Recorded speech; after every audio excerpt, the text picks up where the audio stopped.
नमस्कार, स्वागत है आप सभी का CNBC आवाज पर। आप देख रहे हैं खिलाड़ी नंबर 1। भारतीय बाजारों में आज की चाल पहले आपकी स्क्रीन पर आएगी और हम फिर फिसलने लगे हैं। 150 अंकों की गिरावट इस समय निफ्टी पर बनती हुई दिखाई दे रही है। निफ्टी बैंक में ज्यादा मार है, करीब 360 अंकों के नुकसान पर इंडेक्स ट्रेड करता हुआ, और मिड कैप इंडेक्स भी आपकी स्क्रीन पर आ जाएगा तो वहां पर भी आप गौर करिएगा 350 पॉइंट के नुकसान पर ही ट्रेड बनता दिखाई दे रहा है। यानी कि आज का दिन मुनाफा वसूली के नाम है। और आज सुबह में हम यही चर्चा कर रहे थे कि इस बाजार में अब ऊपरी लेवल्स पर आप कुछ प्रॉफिट बुकिंग की तैयारी कर लीजिए। अब एडवांस डिक्लाइन रेशियो देखेंगे तो 1:2, यानी कि एक बढ़ने वाले के सामने 2 गिरने वाले स्टॉक्स आज सामने उभर कर आ रहे हैं। प्रेशर कहां से आया है? FMCG कंपनियों में तो जाहिर तौर पर मुनाफा वसूली देखने को मिली है, लेकिन आज ऑटो कंपनियां और हाई बीटा स्टॉक्स भी बिकवाली के गिरफ्त में हैं। साथ ही साथ IT स्टॉक्स में भी दबाव बनता दिखाई दिया है। इनफैक्ट निफ्टी के कंट्रीब्यूटर्स आपकी स्क्रीन पर रख देते हैं, उससे साफ अंदाजा लग जाएगा कि कहां से दरअसल आज के दिन प्रेशर बनता दिखाई दिया। कौन से वो स्टॉक्स हैं जो दरअसल ड्रैग कर रहे हैं ओवरऑल इंडेक्स को। तो टॉप लूजर्स में ऑफकोर्स आयशा M&M जैसे काउंटर्स हैं, उनकी तरफ से हमने देखा है दबाव आया है। लेकिन इसके अलावा देखिए जिनका वेटेज ज़्यादा है उसमें L&T है, ICICI बैंक है, इन्फोसिस है और M&M जिसका मैं जिक्र कर रही थी। ये कुछ वो स्टॉक्स है जो बाजार को नीचे कर रहे हैं ड्रैग। अब ऐसे में डिफेंसिव सामने आए हैं। फार्मा कंपनियां, सन फार्मा, डीवीज लैब जैसे स्टॉक्स में खरीदारी होती दिखाई दे रही है। इनफैक्ट डॉक्टर रेड्डी सप्लाई, ये भी कुछ वो तेजी वाले काउंटर्स हैं। कोल इंडिया पर नजर रखिए। कोल इंडिया गिरते बाजार में 3% ऊपर है। ये अब तक की स्थिति है, लेकिन इस मार्केट को कैसे अप्रोच करना है, किन ट्रेड्स पर आप फोकस करेंगे, इस सब की बात करते हैं। हमारे साथ हमारे 3 जानकार हैं और तीनों के बीच मुकाबला अब तक, यानी कि कल दोपहर 3:30 बजे तक कैसा बैठा वो आपकी स्क्रीन पर आ जाएगा और फिर बात करेंगे यहाँ से आगे की रणनीति के लिए। तो हरीश अच्छा, अरुण कुमार मंत्री करीब 2.5% के रिटर्न्स दिखा रहे थे। अमोल उनके बाद करीब -0.03% का रिटर्न, और हरीश जुर्जारे जो -1% के रिटर्न्स पर हैं। अब आज की अप्रोच क्या बनेगी अरुण, क्या लग रहा है? ये तो और फिसला मार्केट 21,600 पर आ चुका है। देखिए 21,500 21,600 ये कंजेशन जोन नीचे में रह सकता है। यहीं पे हैवी पुट राइटिंग है और उसी के आसपास अभी भी मार्केट ट्रेड कर रहा है, क्योंकि निफ्टी की एक्सपायरी है और काफी पुट्स इस पोजीशन में फंस चुके हैं। तो आज वोलेटाइल डेफिनेटली रहेगा, पर एक कॉन्ट्रा ट्रेड यहाँ पे ले सकते हैं 21,500 21,600। ये जो लेवल है नीचे के रेंज का लेवल है, यहाँ पे शॉर्ट डेफिनेटली नहीं करना है मार्केट में। डेफिनेटली अभी तक मिड कैप स्मॉल कैप में वो क्रैकडाउन देखने को नहीं मिला है, लार्ज कैप में ज्यादा आपको क्रैकडाउन देखने को मिल रहा है। तो जब तक मिड कैप स्मॉल कैप में या फिर एडवांस डिक्लाइन नेगेटिव ना हो जाए तो मार्केट में थोड़ा पॉजिटिव रहना है। 21,500 600 के बीच में जो निफ्टी चल रहा है ये अच्छे जोन है, यहाँ पे एक कॉन्ट्रा ट्रेड ले सकते हैं। Specifically pharma, hotel stocks, even थोड़े बहुत PSU स्टॉक्स, ये सभी अच्छे लग रहे हैं। तो उन्हीं सेक्टर्स में मुझे लग रहा है नीचे से बाइंग देखने को मिल सकती है। ओके, ये फिलहाल आपके लिए निफ्टी पर एक व्यू है। अमोल, आपकी अप्रोच क्या रहेगी? स्पेशली निफ्टी बैंक क्या इशारा कर रहा है, क्योंकि क्रैक्स वहां पर ज्यादा गहरे हैं।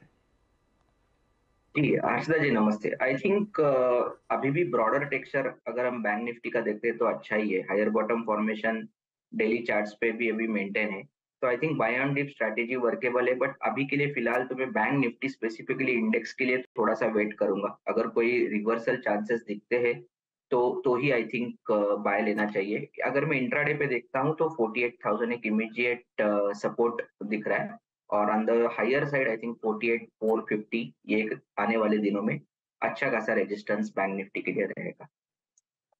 Fair enough. हरीश, आपकी अप्रोच क्या रहेगी? गुड मॉर्निंग हर्षदा जी।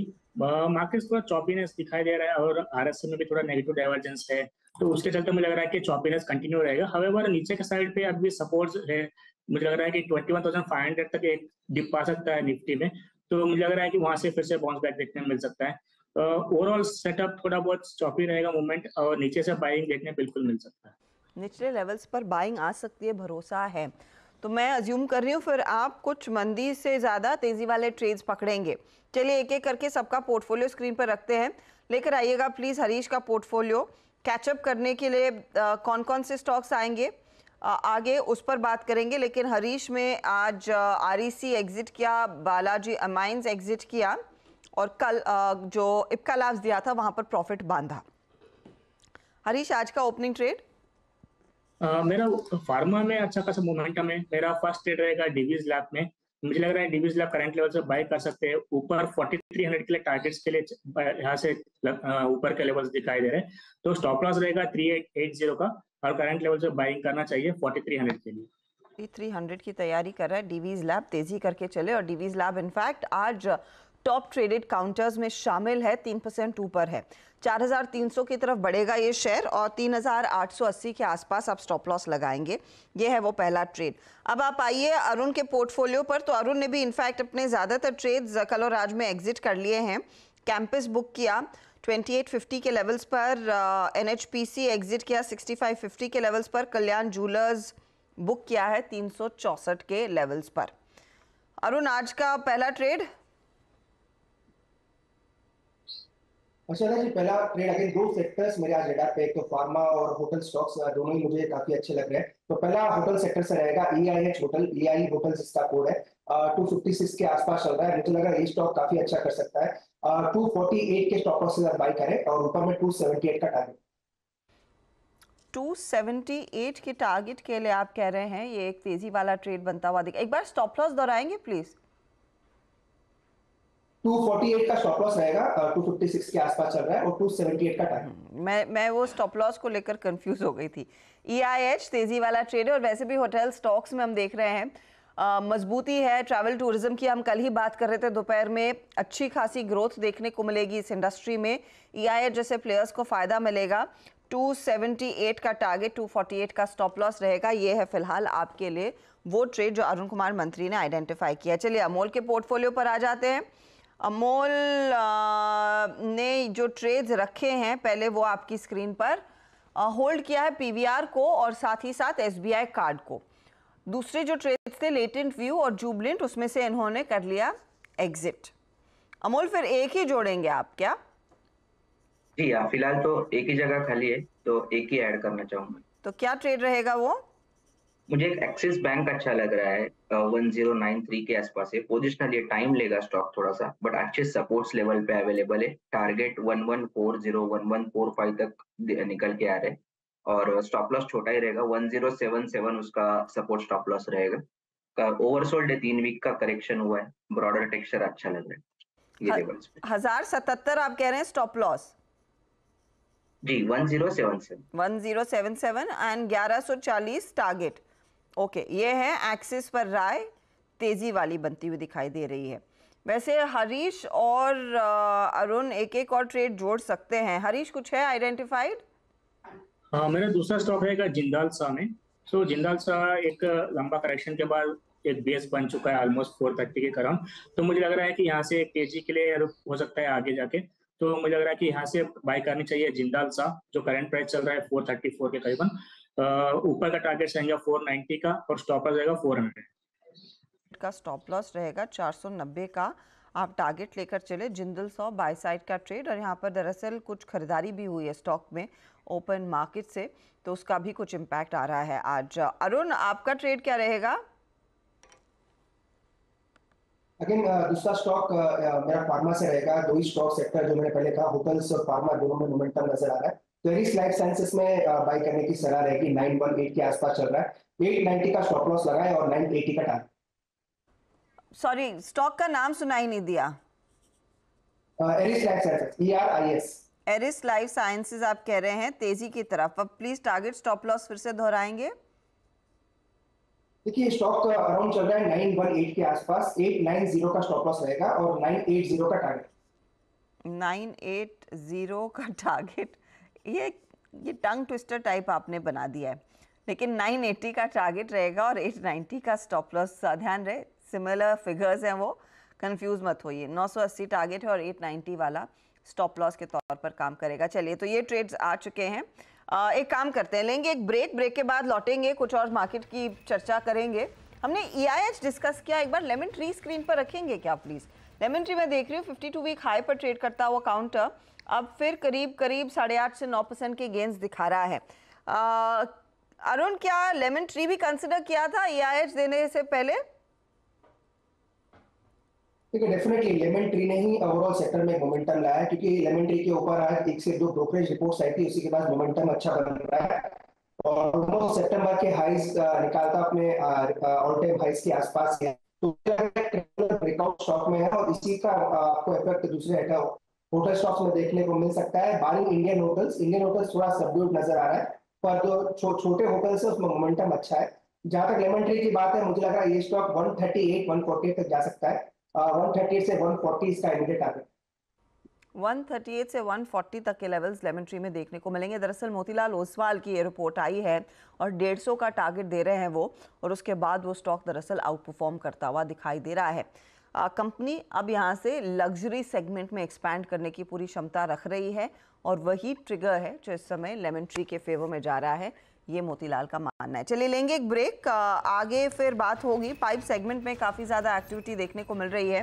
एस्ट्रल पॉली का मैनेजमेंट हमारे साथ जुड़ेगा ब्रेक के बाद। आप देख रहे हैं खिलाड़ी नंबर 1 और बाजार में तो आज हम देख रहे हैं कॉन्ट्रैक्शन का दिन है। 400 पॉइंट नीचे दरअसल मिड कैप इंडेक्स ट्रेड करता हुआ, और बात करते करते 370 अंकों की गिरावट अब आपको निफ्टी में दिखाई दे रही। बेसिकली प्रेशर आ रहा है, ऊपरी लेवल से मुनाफा वसूली बाजार में बनती हुई दिखाई दे रही है। लेकिन नया साल है और हम बात कर रहे हैं कि ये नया साल अक्रॉस इंडस्ट्री, अक्रॉस मार्केट क्या आपके लिए लेकर आएगा। आज फोकस करेंगे पाइप बनाने वाली कंपनी एस्ट्रल पॉली पर। दरअसल साल 2023 में रियल एस्टेट सेक्टर में अच्छी खासी ग्रोथ देखने को मिली। पाइप की डिमांड अक्रॉस द बोर्ड बढ़ती हुई दिखाई दे रही है, चाहे वो सरकार का जल जीवन और अमृत योजना की डिमांड हो या फिर ओवरऑल अर्बन मार्केट्स में जो इंफ्रास्ट्रक्चर में पुश आ रहा है उसकी डिमांड। उस लिहाज से 2024 का साल कितना सुनहरा रह सकता है, इसी पर बात करने के लिए हमारे साथ कंपनी के chief financial officer Hiranand Savlani जुड़ गए हैं। हीरानंद जी, स्वागत है आपका। पहले तो नए साल की ढेरों शुभकामनाएं। बताइए 2024 के लिए एस्ट्रल के लिए आउटलुक कितना मजबूत है, क्योंकि 2023 के पूरे साल में हमने देखा है धीरे धीरे करके कई ऑर्डर्स आपने बैक किए हैं, और 2024 सभी लोग कह रहे हैं ईयर ऑफ इंफ्रास्ट्रक्चर रहेगा। आपका अंडरस्टैंडिंग बिल्कुल सही है। लास्ट ईयर तो एकदम रोबस्ट रहा है और ये साल से भी उम्मीद है तो यही है कि ये साल भी सुपर डुपर ही रहेगा। और जिस तरह से हम लोग देख रहे हैं, जिस तरह से रियल एस्टेट का आउटलुक आ रहा है और जिस तरह से डेवलपर की कमेंट्री आ रहे है, उससे तो यही लग रहा है कि ये साल भी इतना ही शानदार रहेगा।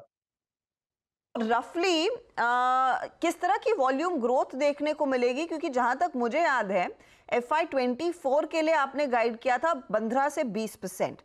अब आप कह रहे हैं क्या इसे बीट करने वाली सिचुएशन उभर कर आ सकती है FY25 में जब आप उतरेंगे? तो let's see, keep finger cross. हमारा तो आउटलुक वही रहेगा कि 15 से 20% वॉल्यूम तो आना ही चाहिए अगले साल के अंदर भी। और अभी तक भी जिस तरह से 9 महीने गए हैं उसमें भी हम लोगों ने जो गाइडेंस दिया उससे तो काफी ऊपर काम कर रहे हैं अभी। तो पूरे चांसेस हैं ये गाइडेंस इस साल बीट होगा और अगले साल भी काफी तगड़ी स्थिति देखने को मिलेगी, क्योंकि मुझे याद है आई थिंक सेकंड क्वार्टर तक आप लगभग 28% की वॉल्यूम ग्रोथ डिलीवर कर रहे थे। ये रन रेट फिर H2 में जारी रह सकता है? F2 का बेस थोड़ा हाई रहता है और लास्ट ईयर क्या था, पॉलीमर के भाव काफी बड़े थे थर्ड क्वार्टर के अंदर, तो बिकॉज ऑफ दैट भी एक पेंटअप डिमांड हेवी आया था, तो उसकी वजह से सेकेंड हाफ का बेस हेवी था, तो उसकी वजह से इतना तो ज्यादा नहीं रह सकता है, बट फिर भी काफी अच्छा रहेगा, इतना हम उम्मीद कर रहे हैं। अच्छा, किन सेगमेंट्स में हीरानंद जी अगर मुझे बता सके ज्यादा ग्रोथ देखने को मिल रही है? बाथवेयर में कितना इजाफा इस पर्टिकुलर सेकेंड हाफ और लार्जली अगले साल देखने को मिलेगा, यानी कि इस 2024 में देखने को मिलेगा? अगले साल हमारी बाथवेयर से भी अच्छी उम्मीद है, कम से कम हम ट्रिपल डिजिट में तो ग्रोथ देंगे ही। Let's keep finger cross. अभी तो run rate month on month improve होती जा रही है, लास्ट क्वार्टर की कंपैरिजन में ये क्वार्टर में भी काफी इंप्रूवमेंट है, तो लग रहा है कि अभी प्रोडक्ट सेट हो रही है, नए नए डिस्ट्रीब्यूटर जुड़ते जा रहे हैं, तो हमारी उम्मीद है कि अगले साल तो काफी अच्छा इंप्रूवमेंट आना चाहिए, क्योंकि तब तक तो हमारी प्रोडक्ट भी सेटल डाउन हो गई होगी मार्केट में, काफी सारी ब्रांडिंग एक्टिविटी भी अभी धीरे धीरे करके हम लोग शुरू कर रहे हैं, तो उसका इफेक्ट नेक्स्ट ईयर में डेफिनेटली देखने को मिलेगा। अच्छा, आपके प्योर पाइपिंग बिजनेस में हीरानंद जी कुछ मुझे अंदाजा दे सकेंगे, ये प्रॉपर रियल एस्टेट घरों वाली डिमांड कितनी है, जो बड़े इंफ्रास्ट्रक्चर प्रोजेक्ट सरकार लाती है उसकी कितनी डिमांड है, क्या कुछ ब्रेकअप है या विजिबिलिटी है? आई थिंक सब तरह से डिमांड अभी ये साल में तो आ रही है, जैसे घरों की भी डिमांड काफी अच्छी है, इंफ्रा में गवर्नमेंट का स्पेंडिंग काफी हद तक बढ़ा है, तो वहां से भी काफी अच्छी डिमांड आ रही है। एग्रीकल्चर की भी डिमांड अच्छी है, ठीक ठाक है। तो मेरे ख्याल से हर सेक्टर से डिमांड आ रही है। ऐसा कोई स्पेसिफिक नहीं है कि हम बोले कि घरों की वजह से ही डिमांड आ रही है। मेरे ख्याल से सब सेगमेंट में से आ रही है demand. Across segments of cost. और पाइप एक बड़ा एलिमेंट है जो आजकल इंफ्रास्ट्रक्चर में इस्तेमाल होता है। जो डिमांड अब आगे आएगी, जिसकी विजिबिलिटी आपको इस समय डेफिनेटली है, भले ही उसको नंबर्स में आप क्वांटिफाई ना कर सके, उसको केटर करने के लिए क्या पर्याप्त क्षमता है? मुझे याद है असम का पाइपिंग वाला plant I think 3rd quarter में शुरू होने वाला था, क्या वो हो चुका है? तेलंगाना में आप फैसिलिटी लगा रहे थे, क्या अपडेट दे पाएंगे इन फ्रंट्स पर? तो हमारे तीनों प्रोजेक्ट ट्रैक पे चल रहे हैं। जैसे हमने बोला था Q3 में हम लोग अपना गुवाहाटी का प्लान शुरू करेंगे, जो ऑलरेडी स्टार्ट हो गया है। वहां पे हमारी टैंक तो काफी टाइम से बन रही थी, पाइप भी अभी शुरू हो गए, इनफैक्ट सेल भी शुरू हो गया है उस प्लांट से। तो वो प्लांट एकदम ट्रैक पे जा रहा है।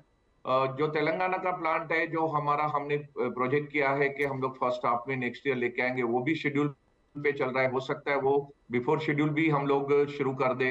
और हमारा जो यूपी का प्लांट है, वो भी last quarter of next year में आएगा। तो वो भी अभी तो ट्रैक पे चल रहा है। तो मेरे ख्याल से कैपेसिटी वाइज हमको कोई कंस्ट्रेंट नहीं है और सब कुछ हमारा ट्रैक पे चल रहा है। तो ऐसा कोई इश्यू आएगा नहीं नेक्स्ट ईयर में। अच्छा, फेयर इनफ।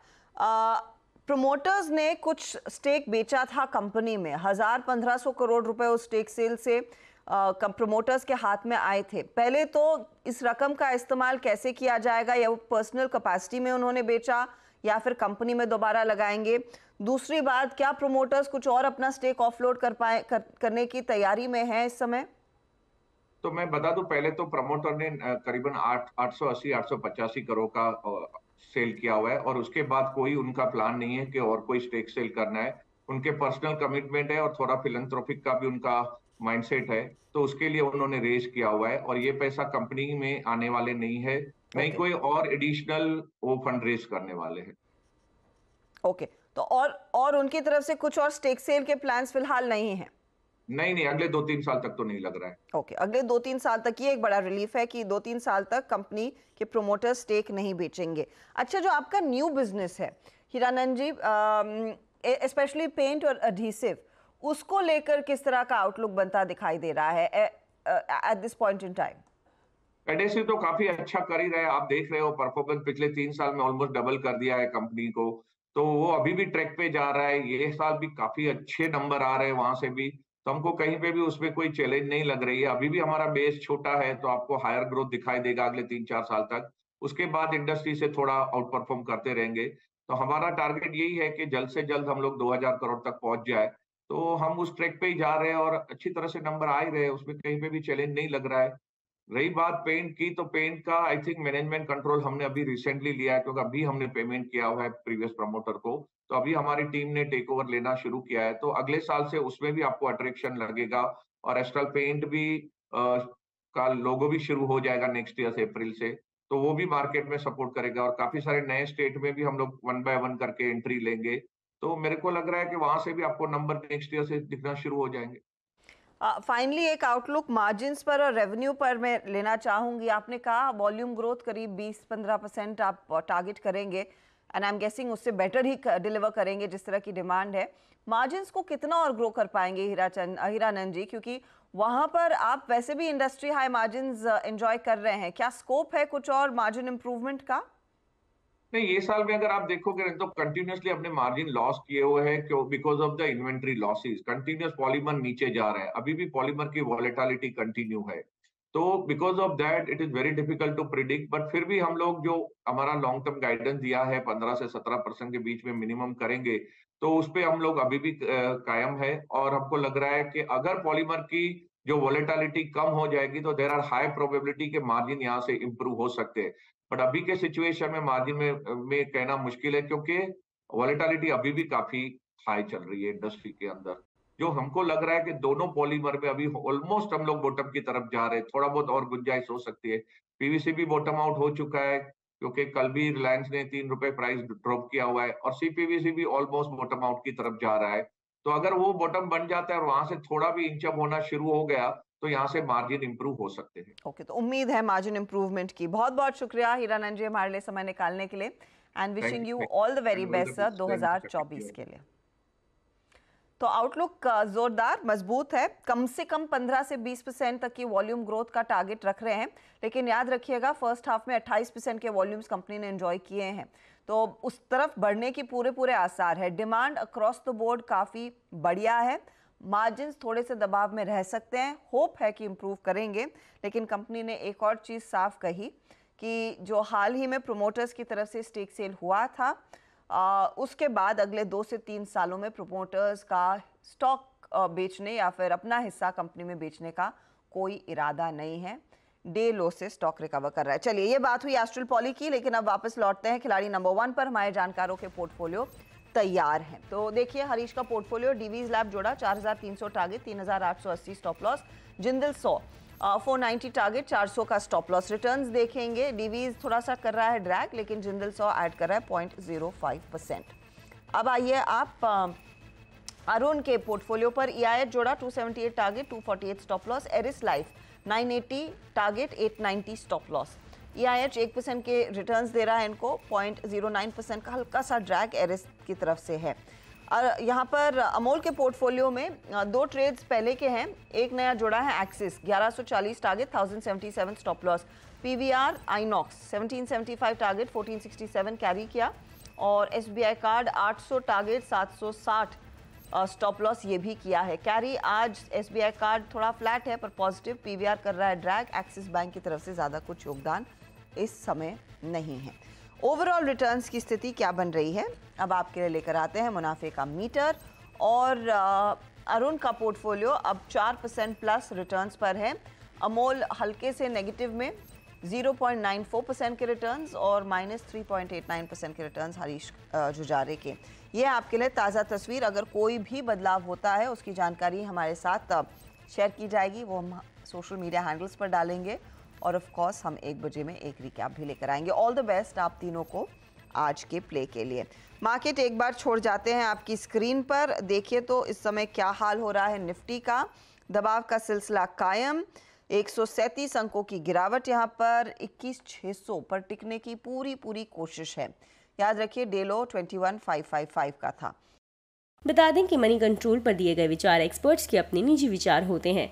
वेबसाइट या मैनेजमेंट इसके लिए उत्तरदायी नहीं है। यूजर्स को मनी कंट्रोल की सलाह है कि कोई भी निवेश निर्णय लेने से पहले सर्टिफाइड एक्सपर्ट की सलाह लें।